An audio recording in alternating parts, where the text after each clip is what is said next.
Hello everybody and welcome back to more political chatter. In this video we will be talking about the Republican Nevada primary in particular, and none of these candidates' historic victory in this primary. So yesterday, if you didn't know, the state of Nevada, the Nevada Republican Party, did hold a state primary for president, and you might notice a big name missing, that being Donald Trump. And this comes after some controversy in Nevada. I don't know if I could find it here, but in Nevada, there was sort of this controversy between the Secretary of State, and the Nevada Republican Party.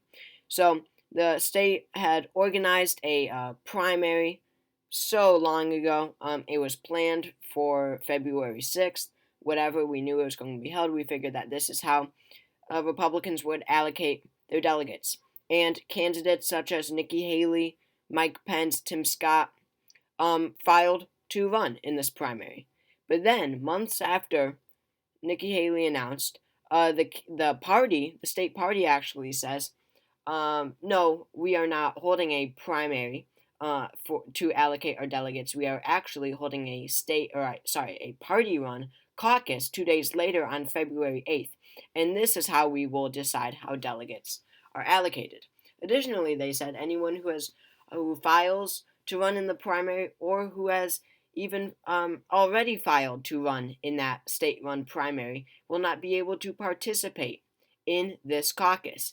And this was an idea pushed forward by the Trump campaign, pushed forward by the extremely pro-Trump state party, and a lot of people viewed it as corrupt, a scam, basically, like the party rigged the system of allocating these delegates for Trump.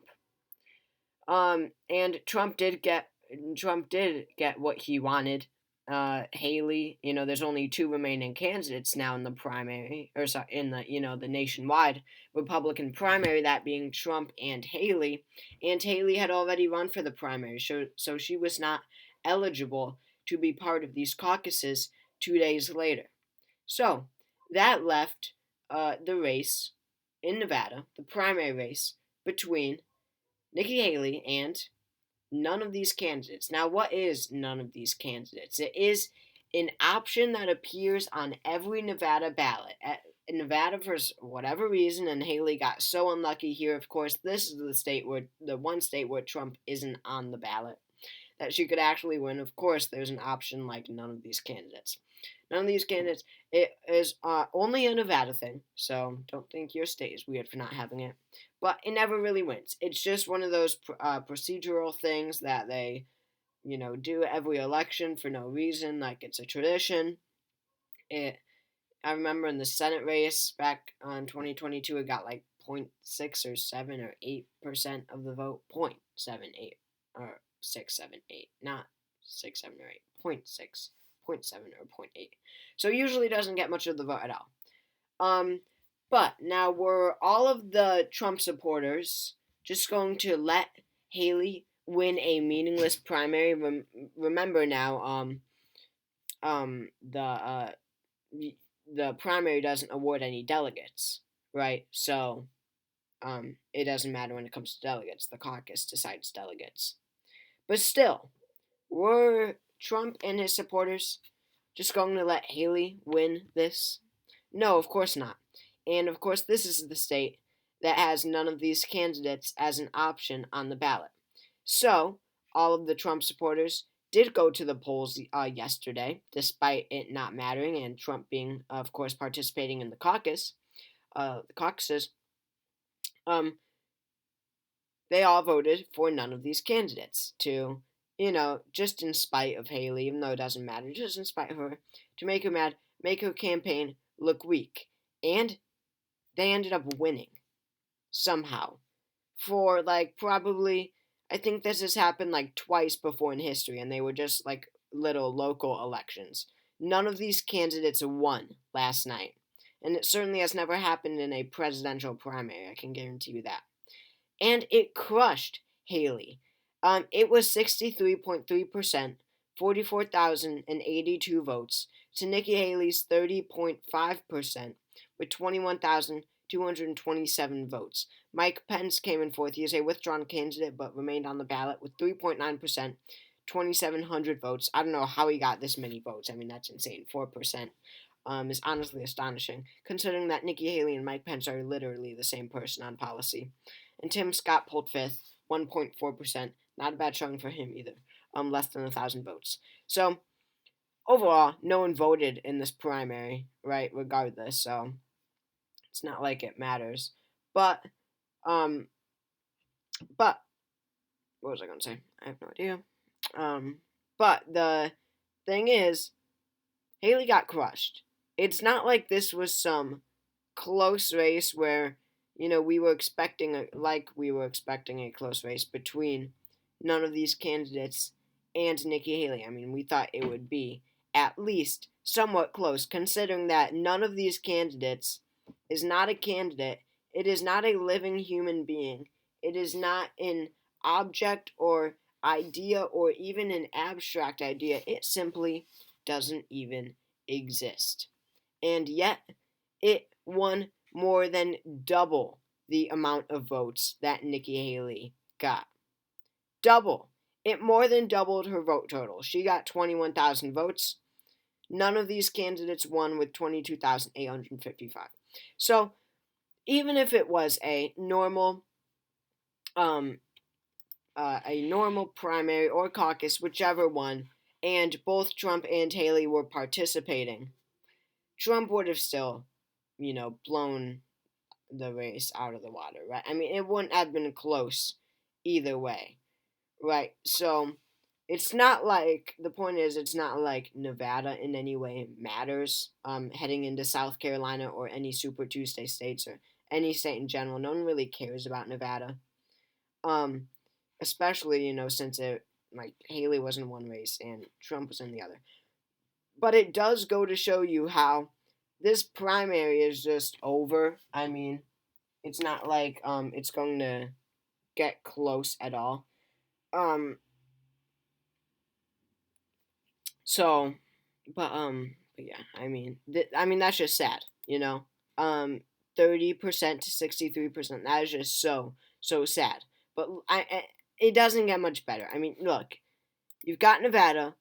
You head on to South Carolina, where Nikki Haley is not looking much better. I mean, she's looking better than losing to none of these candidates. But if you look at polling on average, Trump up by 27% on average, or 30%, whichever. What, I don't know. Who cares? 27 to 30%. I mean, this race is so over. I mean, the fact that you lose to none of these candidates, a non-existing option on the ballot, people are more willing to vote for a non-existing option on the ballot than Nikki Haley. That really says something. So, what it means is that they're not going to choose Nikki Haley over Donald Trump anywhere. For a while now, it's been a question of, can Nikki Haley win any states? I doubt it, when you consider that Nevada, which isn't too much of an extreme, very conservative state. I mean, I'm pretty sure at least you've got quite a few more moderate, more centrist Republicans. But still, none of these candidates got double the vote of Nikki Haley. So heading into South Carolina, it won't even be close. I think that we could see Trump exceed these numbers, but when you've got polling like this, it's probably going to be accurate. Primary polls have tended, or this time around, have been very accurate so far. Those New Hampshire polls were spot on.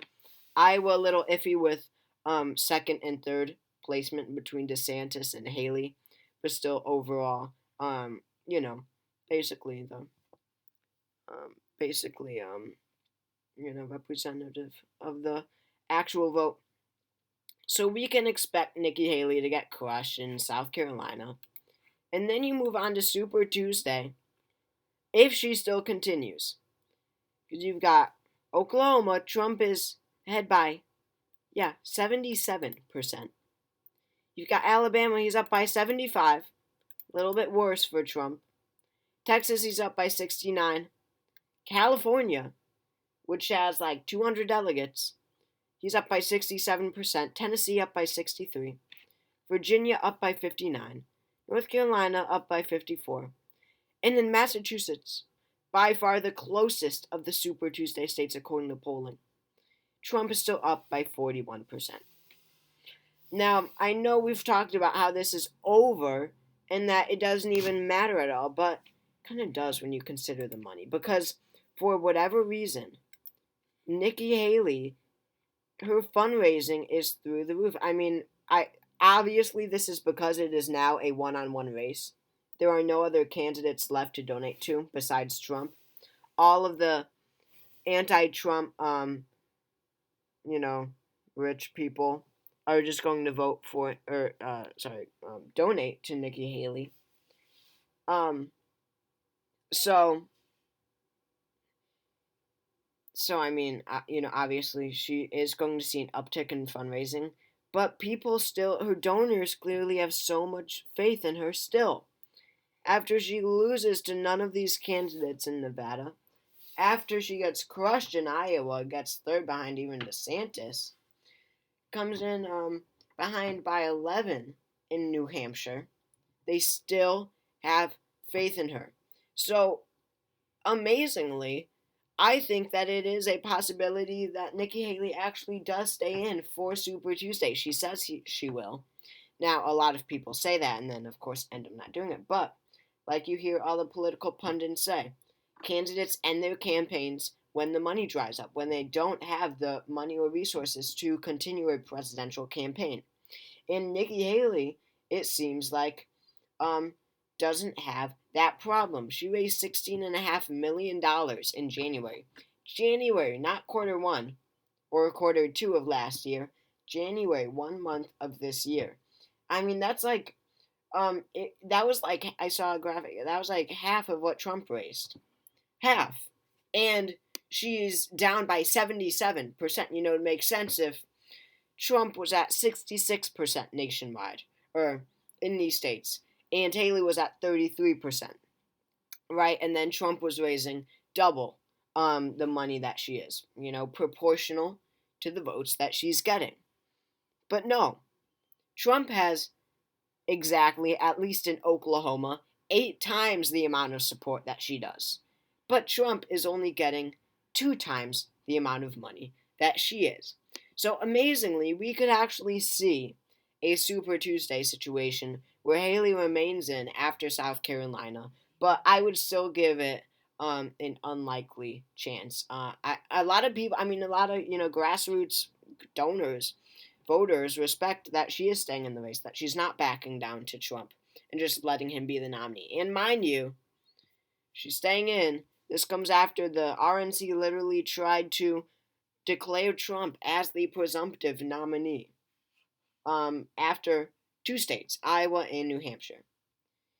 So, ever since like March or April or maybe May, this race was seen as over, but it has never been more over than it is now.